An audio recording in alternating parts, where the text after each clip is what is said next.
olis jotkut vitun markkinat näköjään tänään keskustassa, mutta tuskinpa siellä pitää kiinnostavaa myydään, että vois tässä jatkaa matkaa.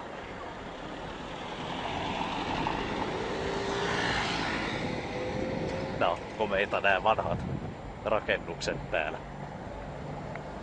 Tuolla toisella puolella kun on noita uusia rakennuksia, niin ne pilaa vähän tätä maisemaa. Ja siellä on muuten se meidän kirkko tosiaan. Pitäisköhän polttaa se saatana?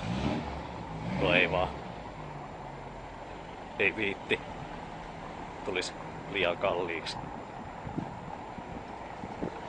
Ei oo varaa poltella kirkkoja pahemmin. Pitäisköhän testata tuo iskelmäbaari joskus? Varmaan aika paskamesta. Mut jatketaan.